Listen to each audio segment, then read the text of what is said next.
Hello दोस्तों, welcome back to our YouTube channel. ठीक ना। तो यहाँ पर देखिए मैं बता चुका था कि विलेय कणों का आकार, ठीक ना, विलेय कणों का आकार तक हो गया था उस वीडियो में। ठीक ना। नेक्स्ट मतलब पहली वाली जो वीडियो थी उसमें हो चुका था। तो जहाँ से मैं करा रहा हूँ वहाँ से आपको यहाँ से नोट करना है। ठीक ना। यहाँ पर देखिए NH4OH की बात चल रही थी, NH4Cl की बात चल रही थी, अमोनियम क्लोराइड की और अमोनियम हाइड्रोक्साइड की बात चल रही थी। तो अब देखिए यहाँ पर जो बी वाला है, तो ये विलायक की प्रकृति के आधार पर, ठीक ना, इसका वर्गीकरण किस आधार पर हुआ है? विलायक की प्रकृति के आधार पर इसका वर्गीकरण किए हैं। ठीक ना। यानी कि भौतिक अवस्था के आधार पर भी कह सकते हैं। इस आधार पर विलयन की 3 प्रकार होते हैं। विलयन कितने प्रकार के होते हैं? इस आधार पर 3 प्रकार के होते हैं। अब देखिए यहाँ पर आपको समझने की जरूरत है।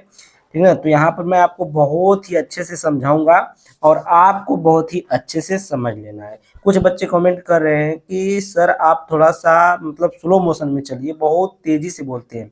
तो मैं देखिए आपको इसलिए तेजी से बोलता हूँ कि वीडियो बहुत लंबी हो जाती है। तो वीडियो लंबी होने के कारण नेट प्रॉब्लम होता है कि अपलोड नहीं होती जल्दी वीडियो, इसलिए मैं तेजी तेजी से बोल रहा था। तो अब देखिए मैं स्लो स्लो आपको पढ़ाऊंगा बहुत ही अच्छे तरीके से समझा करके। तो यहाँ पर देखिए पहली हेडिंग है गैसीय विलयन। ठीक है। गैसीय विलयन में क्या होता है? जब दो या दो से अधिक गैस आपस में मिश्रित की जाती हैं तो इस प्रकार से बने विलयन गैसीय विलयन कहलाते हैं। ठीक ना। जब दो या दो से अधिक गैस, क्या, गैस को, दो या दो से अधिक गैस को आपस में क्या किया जा रहा है, मिलाया जा रहा है। ठीक ना। तो जब मिलाते हैं दो गैसों को और उनसे जो विलयन प्राप्त होता है, जो गैस बनती है, उसी को कहते हैं उस प्रकार के विलयन को गैसीय विलयन कहते हैं। ठीक ना। इस प्रकार के विलयन में विलय ठोस द्रव तथा गैस होता है। जो विलयन होता है, इस प्रकार के विलयन में जो विलय होता है वो ठोस, द्रव तथा गैस तीनों अवस्था में पाया जा सकता है। ठीक ना। परंतु जो विलायक होता है सदैव गैसीय अवस्था में पाया जाएगा। जो घुलने वाला होता है, जो विलायक होता है, और जो घुलने वाला होता है, यानी कि जिसकी कम मात्रा होती है, ठोस भी हो सकता है, द्रव भी हो सकता है और गैस भी हो सकता है। ठीक ना। और जो विलायक होता है जिसकी मात्रा ज्यादा होती है, वह हमेशा क्या होता है, गैसीय अवस्था में रहेगा। ठीक ना। तो आगे चलते हैं। ये तो आपको समझ में आ गया होगा। उसके बाद आगे चलते हैं द्रव विलयन। द्रवी विलयन क्या होता है? तो द्रव विलयन कहिए चाहे द्रवी विलयन कहिए, जब किसी ठोस द्रव अथवा गैस को द्रव में घोला जाता है, इसमें द्रव में घोला जाता है, तो इस प्रकार से बने विलयन को द्रवी विलयन कहते हैं। क्या कहते हैं? द्रवी विलयन कहते हैं। द्रव विलयन में विलायक सदैव द्रव होता है, जबकि विलेय जो होते हैं ठोस, द्रव तथा गैस हो सकता है। ठीक है। जैसा कि मैं आपको ऊपर वाले परिभाषा में समझाया कि जो आपका विलायक होगा वो सदैव गैस होगा, इसमें सदैव जो विलायक होगा वो द्रव होगा। ठीक, यानी कि लिक्विड के स्थिति में होगा, लिक्विड की अवस्था में होगा। ठीक ना। तो उसके बाद देखिए जो विलेय होगा वो आपका गैस भी हो सकता है, द्रव भी हो सकता है और ठोस भी हो सकता है इसमें। और लेकिन जो विलायक होगा ना वो सिर्फ द्रव रहेगा, विलेय जो वो रहेगा वो द्रव रहेगा। ठीक ना। उसके बाद हम लोग थोड़ा सा आगे चलते हैं नेक्स्ट पेज पर, थोड़ा सा आगे चलते हैं। उसके तीसरी परिभाषा है, देखिए ठोस विलयन। ठीक ना। ठोस प्रकार का विलयन जो होता है उसमें उसकी परिभाषा देख लेते हैं। जब किसी ठोस में ठोस द्रव तथा गैस को घोला जाता है तो इस प्रकार बने विलयन ठोस विलयन कहलाते हैं, ठोसी विलयन कहलाते हैं। ठीक ना। जिसमें क्या घोला जाता है? ठोस, द्रव तथा गैस घोला जाता है। और विभिन्न प्रकार की मिश्र धातुएं ठोस विलयन के उदाहरण है। ठीक ना। विभिन्न प्रकार की मिश्र धातुएं क्या है? ठोस विलयन के उदाहरण है। जैसे में पीतल ले लीजिए, कांसा है, पीतल, ठीक ना, पीतल है आपका, सोना भी है, उसमें भी कुछ मिलाया जाता है। सोना जो आपका बनता है ना आभूषण, उसमें भी सोने के साथ साथ कुछ मिलाया जाता है, नहीं तो सोना बनता ही नहीं। ठीक ना। 24 कैरेट का अगर सोना ले लिया जाए तो सोना पिघल जाएगा धूप में। ठीक। अब देखिए यहाँ पर नेक्स्ट है विलेनों की सांद्रता व्यक्त करने की विधियां। विलेनों की सांद्रता व्यक्त करने की विधियां क्या है? किसी विलेन के यूनिट आयतन में उपस्थित विलेय पदार्थ की मात्रा विलेन की सांद्रता कहलाती है। विलेन की सांद्रता को व्यक्त करने के लिए भौतिक तथा रासायनिक विधि का प्रयोग करते हैं। किस विधि का? भौतिक तथा रासायनिक विधि का प्रयोग करते हैं, ठीक ना। किसी विलयन के यूनिट आयतन में उपस्थित विलेय पदार्थ की मात्रा विलयन की सांद्रता कहलाती है। विलयन की सांद्रता क्या कहलाती है? जो विलेय पदार्थ की मात्रा होती है वही विलयन की सांद्रता कहलाती है। विलयन की सांद्रता को व्यक्त करने के लिए भौतिक तथा रासायनिक विधि का हम लोग क्या करते हैं? प्रयोग करते हैं। भौतिक और रासायनिक का मतलब समझ रहे हैं? भौतिक का मतलब हो गया जो दिखता है और रासायनिक का मतलब हो गया जो नहीं दिखता है। आपको मैं समझा दूं कि भौतिक, अब देखिए भौतिक का मतलब मैं इस डिब्बे से आपको समझा रहा हूँ। ये जो आपको मैं दिखा रहा हूँ ये डिब्बा है, ये किस चीज का डिब्बा है? ये एक माइक का है डिब्बा, ठीक है, ग्रेनरो का माइक है। ये जो इसका भौतिक क्या आप देख पा रहे हैं कि ये ब्लैक है। भौतिक का मतलब इसको देख कर बताइए कैसा है, क्या है, कि आकार क्या है, ठीक है, इसमें क्या हो सकता है। तो इसका जो आकार है ये ब्लैक है, ये ब्लैक, इसका कलर ब्लैक है और इसका आकार देखिए इतने का है, ठीक ना, वर्गाकार कह सकते हैं या आयताकार कह सकते हैं। तो अब इसके अंदर का जो आप तो देख नहीं पा रहे हैं अंदर क्या है, अंदर आप खोलेंगे तब ना देखेंगे। ये रासायनिक चीज हो गई, इसमें बैटरी भी लगी है, ठीक ना, ये चार्ज करता है, ये सब क्या है, इसमें रासायनिक चीज हो गई। उसके बाद देखिए हम लोग आगे चलते हैं थोड़ा सा। भौतिक यूनिटों के में सांद्रता को व्यक्त करने की विधियां, इसमें प्रयोग होने वाले कुछ महत्वपूर्ण विधियां निम्न है। कौन कौन सी विधि? अब देखिए हम लोग यहाँ पर आपको व्यक्त करते हैं। तो यहाँ पर देखिए पहली विधि है विलयन की भार प्रति सत्ता, ठीक ना। विलयन की भार प्रति सत्ता है 100 ग्राम विलयन में उपस्थित विलेय के ग्रामों की संख्या विलयन की भार प्रति सत्ता कहलाती है। देखिए यहाँ पर ध्यान से देखिएगा, 100 ग्राम विलयन में उपस्थित विलेय के ग्रामों की संख्या जो होती है विलयन की भार प्रतिशतता कहलाती है। अब देखिए यहाँ पर सूत्र बना है भार प्रतिशत बराबर विलेय का भार ग्राम में, ये क्या है, विलेय का भार ग्राम में बटे विलयन का भार, ठीक ना, विलयन का ग्राम, विलयन का भार और इंटू में क्या है 100। 100 क्यों लगाया गया है? ये प्रतिशत के लिए लगाया जाता है, ठीक ना। 100 क्या लगाया जाता है? 100 क्यों लगाया जाता है? प्रतिशत के लिए लगाया जाता है। अब यहाँ पर एग्जाम्पल के थ्रू हम लोग देख लेते हैं। यहाँ पर उदाहरण में यहाँ पर लिया हूँ कि 10% NaCl के भारानुसार विलयन में 10 ग्राम विलेय तथा 90 ग्राम जल उपस्थित है। अब जैसे आप लोग 100 ग्राम का कोई विलयन लिए जिसमें NaCl है और जल है, ठीक ना, कितना है?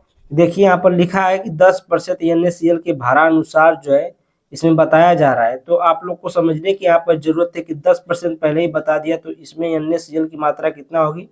10 ग्राम होगी और जो बाकी बचेगा 100 में से वो क्या हो जाएगा? जल होगा। तो 90% क्या, 90 ग्राम क्या हो जाएगा? जल हो जाएगा, ठीक ना।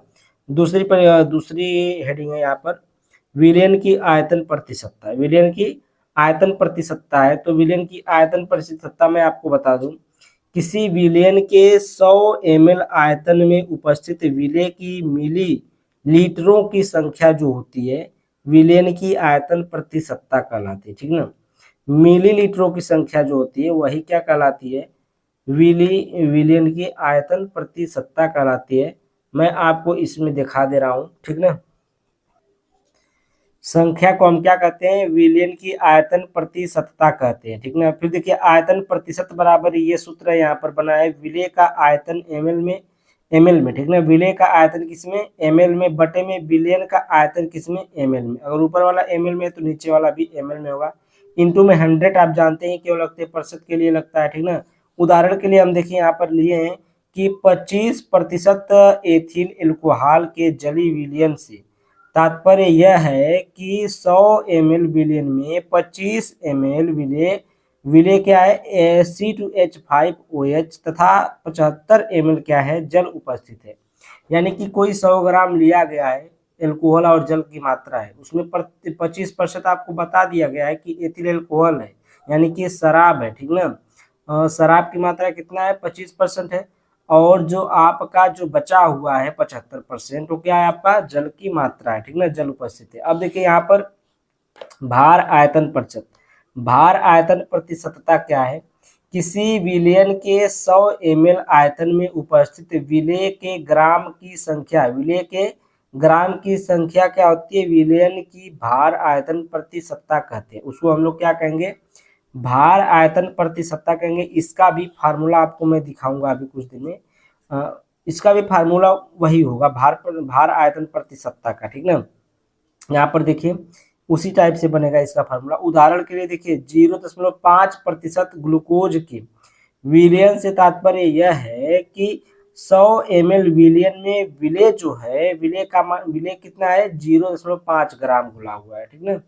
इतना क्या है, विलेय घुला हुआ है। उसके बाद देखिए आते हैं पीपीएम। पीपीएम में सांद्रता, पीपीएम आप लोग पढ़ेंगे पार्ट पर मिलियन, इसको कहते हैं पार्ट पर मिलियन, पार्ट पर मिलियन। तो यहाँ पर देखिए पीपीएम में क्या है, विलियन के 1 ml, विलियन के 1 ml 10⁶ में उपस्थित विलेय के ग्रामों की संख्या विलियन की पीपीएम में सांद्रता कहलाती है।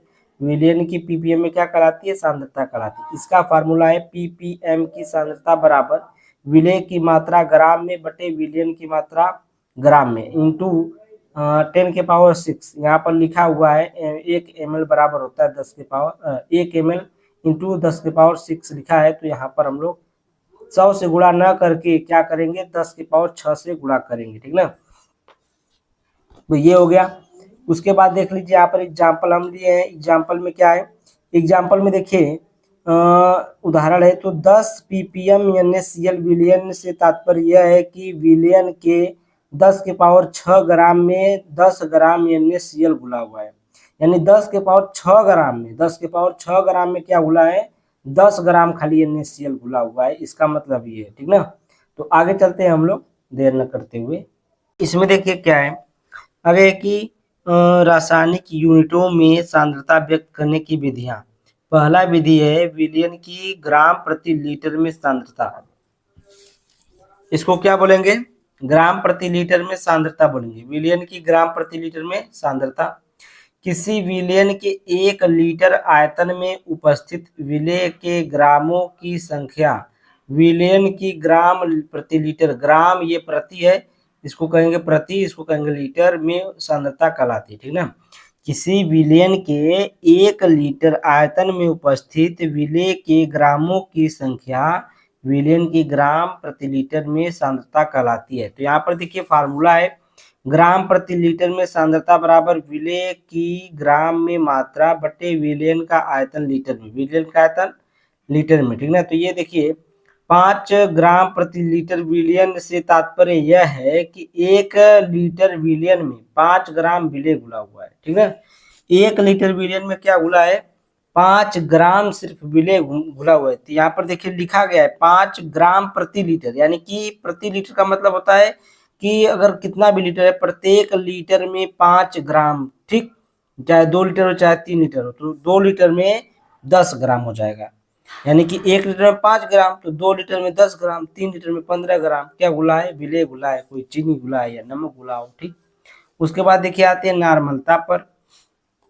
नार्मलता किसे कहते हैं, नार्मलता हम लोग थोड़ा सा देख लेते हैं। नार्मलता, नार्मलता किसी विलयन के 1 लीटर आयतन में उपस्थित विलेय के तुल्यांकों की संख्या, तुल्यांकों की संख्या विलयन की नार्मलता कहलाती है। क्या कहलाती है, विलयन की नार्मलता कहलाती है। किसकी संख्या, तुल्यांकों की संख्या। यहाँ पर ध्यान से दे, किसी विलयन के 1 लीटर आयतन में उपस्थित विलेय के तुल्यांकों की संख्या विलयन की नार्मलता कहलाती है। नार्मलता बराबर होता है विलेय के तुल्यांकों की संख्या बटे विलयन का आयतन लीटर में। तुल्यांक बराबर भार बटे तुल्यांकी भार। ये देखिए फार्मूला आपको याद रखना है कि तुल्यांकी भार बराबर क्या होता है, ठीक ना।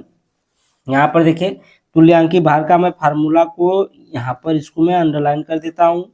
और ये तुल्यांकी भार का फार्मूला अणु भार बटे संयोजकता। अणु भार बटे संयोजकता क्या होता है, तुल्यांकी भार होता है, ठीक ना। एक परिभाषा और मैं आपको दिखा दे रहा हूँ किसका है, नार्मलता का। देखिए कह रहा है कि वह विलयन जिसमें विलेय का एक तुल्यांक उपस्थित होता है नॉर्मल विलयन कहलाता है। यानी कि ये नॉर्मल विलयन और डेसी विलयन के लिए है कि अगर n/10 है, n/100 है या फिर 1n है तो क्या कहलाएगा। तो यहाँ पर देखिए 1 विलयन जिसमें विलेय का एक तुल्यांक उपस्थित होता है नॉर्मल विलयन कहलाता है, जिसे एक यन यानी कि 1n से प्रदर्शित करते हैं। इसी प्रकार यदि किसी विलयन की नॉर्मलता n/10 n/10 तथा n/1000 हो तो ऐसे विलयन क्रमशः डेसी नॉर्मल, सेंटी नॉर्मल और इस वाले को कहेंगे मिली नॉर्मल, ठीक ना, तथा मिली नॉर्मल विलयन कहते हैं। मैं आपको अभी इसके आगे दिखाता हूं थोड़ा सा। इसको हम लोग क्या कहेंगे, अगर देखिए आपको बताऊं n/10 है तो इसको क्या बोलेंगे, डेसी नॉर्मल बोलेंगे, और n/100 है तो इसको सेंटी नॉर्मल बोलेंगे, और n/1000 है तो इसको हम लोग मिली नॉर्मल विलियन कहलाता है। ये सब क्या कहलाएंगे, मिली नॉर्मल विलियन कहेंगे, ठीक ना, इसको मिली नॉर्मल विलियन कहेंगे। तो ये आपकी तुलना, ये आपका क्या था, नॉर्मलता थी, नॉर्मलता की परिभाषा थी, और तुल्यांकी भार के मतलब सूत्र था, और नॉर्मलता का ये वाला सूत्र है कि नॉर्मलता बराबर विलेय के तुल्यांकों की संख्या बटे विलयन का आयतन लीटर में, और तुल्यांकी भार बराबर होता है अणुभार बटे संयोजकता। इससे हम लोग क्या निकालेंगे, तुल्यांकी भार निकालेंगे, ठीक ना। आगे चलते हैं थोड़ा सा। उसके बाद देखिए यहाँ पर एक एग्जाम्पल में लिया हूँ कि 4 ग्राम NaOH को जल में घोलकर विलयन का कुल आयतन 250 ml कर लिया गया। विलयन की नॉर्मलता बताइए। तो विलयन की नॉर्मलता हम लोग कैसे बताएंगे, अभी मैं आपको बताता हूँ, ठीक ना। तो यहाँ पर देखिए क्या है, नॉर्मलता का फार्मूला है कि नॉर्मलता बराबर होता है, फार्मूला आपको याद करना है कि नॉर्मलता, फार्मलता, मोलरता सभी का फार्मूला याद करना पड़ेगा आपको। यहाँ पर है नॉर्मलता बराबर विलेय के तुल्यांकों की संख्या बटे में विलयन का आयतन लीटर में। ये किस में होना चाहिए, लीटर में होना चाहिए। विलेय के तुल्यांकों की संख्या बराबर क्या होता है, भार बटे तुल्यांकी भार। अभी मैं आपको तुल्यांक बताया था, कितना था, भार बटे तुल्यांकी भार। अब देखिए यहाँ पर भार बटे तुल्यांकी भार इसके जगह पर लिखे हैं, और ये आयतन लीटर में रहेगा, ठीक ना। अब देखिए नॉर्मलता, ये भार बटे तुल्यांकी भार कैसे निकालेंगे, भार आपका जो है ये छोटा वाला जो ग्राम में दिया है 4 ग्राम ये क्या है, भार का मान है, ठीक ना। भार का मान क्या आ गया आपका, 4 ग्राम आ गया। अब तुल्यांकी भार निकालने के लिए सूत्र क्या था, अणु भार बटे संयोजकता। अभी आपको दिखाए हैं अणु भार बटे संयोजकता। तो इसका अणु भार कितना आएगा, NaOH है तो NaOH, ठीक ना। N का कितना होता है, Na जो सोडियम होता है इसका परमाणु भार कितना होता है, 23 होता है। प्लस करेंगे, O का कितना होगा, O का होगा आपका 16, और ये हाइड्रोजन का 1, ठीक ना। 16 1 17 और 17 23 होता है 40, कितना होता है, 40 होता है। तो इसका आ गया 40 ग्राम। तो जो बड़ा वाला आया है ये तुल्यांकी भार, ये तुल्यांकी भार आया 40 ग्राम, और जो भार आया है 4 ग्राम, ठीक ना। भार तो यहाँ पर दिया है 4 ग्राम, तो यहाँ पर 4/40 लिखेंगे। आयतन लीटर में है तो आयतन लीटर में हम लोग इसको ml को, ये जो ml लिखा गया ना, ml में 250 ml लिखा गया ना, इसको हम लोग लीटर में चेंज करेंगे। तो किसी ml को लीटर में चेंज करने के लिए क्या करते हैं, 1000 से भाग देते हैं। तो 250 में हम लोग 1000 से क्या करेंगे, भाग देंगे। तो ये कट जाएगा 0 से 0, और 25 चौक को 100। तो ऊपर एक और नीचे 4, 1/4। तो यहाँ पर लिख लेंगे 1/4, इसके आयतन लीटर के जगह पर 1/4 लिख लेंगे। उसके बाद देखिए हम लोग इसको हल करेंगे, तो ऊपर का गुणा ऊपर होता है, नीचे का गुणा नीचे होता है, ठीक ना। तो यहाँ पर देखिए 40, यहाँ पर देख लीजिए आप लोग 4/40 हो गया, यानी कि इसका गुणा किस में होगा, ऐसे कर लीजिए, जैसे ये दोनों है ना, ये उलट जाता है, ये ऊपर चला जाएगा और ये नीचे। तो यहाँ देखिए 4/40 हो गया, ये वाला हो गया, और ये वाला है 4/1 हो गया, 1/4 था तो 4/1 हो गया, ठीक ना। तो 40 से 4 को काटेंगे, ये 4 से 40 को काटेंगे तो 10 बार में कटेगा, 4 दा में 40 कट गया, ऊपर 4 बचा। अब जब हम 10 से भाग देंगे 40 में, जब हम 10 से क्या करेंगे, भाग देंगे 40 में, तो आएगा 0.4 n। n क्या है, नॉर्मलता है, ठीक ना। n क्या है, नॉर्मलता है। ये आपका आंसर होगा, ये आपका क्या होगा, आंसर होगा। अब आप आज के लिए मतलब ये क्वेश्चन एक ही था, ये क्वेश्चन एक था, और न्यूमेरिकल का मैं वीडियो बनाऊंगा, उसमें 20-25 ठे न्यूमेरिकल होगा, ठीक ना। दूसरे पहले चैप्टर का, ये विलियन के चैप्टर का सिर्फ न्यूमेरिकल की वीडियो बनेगी। ये सिर्फ आपको समझाने के लिए एक उदाहरण लिए थे, और बकिया सब मैं आपको इतना न्यूमेरिकल दूंगा, एक वीडियो सिर्फ न्यूमेरिकल की होगी, जो 20-25 न्यूमेरिकल रहेगा उसमें, ठीक ना। अब इसके आगे चलते हैं थोड़ा सा, कि पदार्थ की ग्राम प्रति लीटर में, ये ग्राम ये प्रति है, ठीक है, ग्राम प्रति लीटर में सांद्रता तथा नॉर्मलता में संबंध, ग्राम प्रति लीटर में सांद्रता तथा नॉर्मलता में संबंध व्यक्त करना है। तो देखिए हम लोग इसको सॉल्व करेंगे। किसी पदार्थ की ग्राम प्रति लीटर सांद्रता तथा नॉर्मलता में निम्नलिखित संबंध होते हैं। ग्राम प्रति लीटर सांद्रता बराबर होता है नॉर्मलता गुणे तुल्यांकी भार, यही संबंध होता है। अब ये कैसे संबंध होता है इसको हम लोग अभी प्रूव करेंगे, ठीक ना। अब इसको हम लोग प्रूव करने जा रहे हैं। देखिए ग्राम प्रति लीटर सांद्रता की परिभाषा से हमें क्या मिलता है, ये हमें फार्मूला मिला है कि ग्राम प्रति लीटर सांद्रता बराबर होता है विलेय की ग्राम में मात्रा बटे विलयन का आयतन लीटर में, विलेय की ग्राम में मात्रा बटे विलयन का आयतन लीटर में। वीडियो को आप लोग पीछे करके ये देख सकते हैं, ठीक ना, यही वाला मिला था हमें सूत्र, विलेय की ग्राम में मात्रा बटे विलयन का आयतन लीटर में। उसके आगे हम लोग चलते हैं। उसके बाद देखिए यहाँ पर ग्राम प्रति लीटर सांद्रता बराबर विलेय की ग्राम में मात्रा बटे विलेय का तुल्यांकी भार और बटे में विलयन का आयतन लीटर में, और गुणे में यहाँ पर क्या लिखे हैं, विलेय का तुल्यांकी भार, ठीक ना, विलेय का तुल्यांकी भार लिखे हैं। और देखिए यहाँ पर जब हम इस तरीके से लिखे हैं ना, तो इसका मतलब ये है कि अब ये यहाँ पर कुछ ना कुछ कटेगा, जब यहाँ पर कुछ ना कुछ कटेगा, कुछ ना कुछ हटेगा, तभी ये फार्मूला आएगा। तो ग्राम प्रति लीटर सांद्रता बराबर होता है विलेय के तुल्यांकों की संख्या, विलेय के तुल्यांकों की संख्या बटे विलयन का आयतन लीटर में। विलयन का आयतन लीटर में दोनों में है, ग्राम प्रति लीटर में भी है और जो नॉर्मलता की परिभाषा है उसमें भी यही सूत्र आया है, ठीक ना। विलेय का तुल्यांकी भार बटे विलयन का आयतन लीटर में यही आया है उसमें। और इसमें देखिए विलेय की ग्राम में मात्रा बटे विलयन का आयतन लीटर में। अब देखिए यहाँ पर गुणे में क्या है, विलेय का तुल्यांकी भार, गुणे में क्या है, विलेय का तुल्यांकी भार, ठीक, ये हुआ। अब इसके बाद देखिए मतलब ये यही चीज यहाँ पर लिखा हुआ है, ठीक ना, ज्यादा आपको कंफ्यूज नहीं होना है, यही चीज लिखा हुआ है विलेय का तुल्यांकी भार, ठीक। क्यों लिखा हुआ है यहाँ पर देखिए, विलेय का आयतन लीटर में दोनों में है, तो ये दोनों में लिख नहीं सकते, एक ही में लिखे, विलेय के तुल्यांकों की संख्या बटे विलयन का आयतन लीटर में। अब देखिए विलेय का तुल्यांकी भार को क्या किए हैं, विलेय के तुल्यांकों की संख्या में हम लोग कन्वर्ट कर दिए हैं, ठीक ना, जैसा कि आप लोग नॉर्मलता की परिभाषा में देखे हैं। तो ये दोनों देखिए विलेय के तुल्यांकों की संख्या बटे विलयन का आयतन लीटर में, ये किसके बराबर है, ये किसके बराबर है, ये नॉर्मलता के बराबर। तो यहाँ पर देखिए गुणे में नॉर्मलता लिख लिए, और देखिए यहाँ पर गुणे में क्या बचा है, विलेय का तुल्यांकी भार, तो गुणे में लिख लिए विलेय का तुल्यांकी भार, दैट इज सॉल्व। तो यहाँ पर देखिए ग्राम प्रति लीटर की सांद्रता बराबर होता है नॉर्मलता गुणे विलेय का तुल्यांकी भार, ठीक ना। ये आपका क्या हुआ, सॉल्व हो चुका है, इसको हम लोग प्रूव कर दिए। ये थोड़ा सा एक बार और देख लीजिएगा आप लोग, ठीक ना, इसको एक बार और देख लीजिएगा ध्यान से, ठीक। अब देखिए आगे हम लोग मोलरता पर, ठीक है, मोलरता पर देखिए क्या है, मोलरता किसे कहते हैं, इसको इंग्लिश में देखिए क्या कहते हैं, मोलैरिटी कहते हैं, इंग्लिश में क्या बोलते हैं, इसको मोलैरिटी बोलते हैं। किसी विलयन के 1 लीटर आयतन में उपस्थित विलेय के मोलों की संख्या विलयन की मोलरता कहलाती है। इसे एम, कैपिटल एम से प्रदर्शित करते हैं, किस एम से, इसे हम लोग कैपिटल एम से क्या करते हैं, प्रदर्शित करते हैं। मोलरता बराबर फार्मूला होता है विलेय के मोलों की संख्या बटे विलयन का आयतन लीटर में, किसमें, विलयन का आयतन किसमें, लीटर में।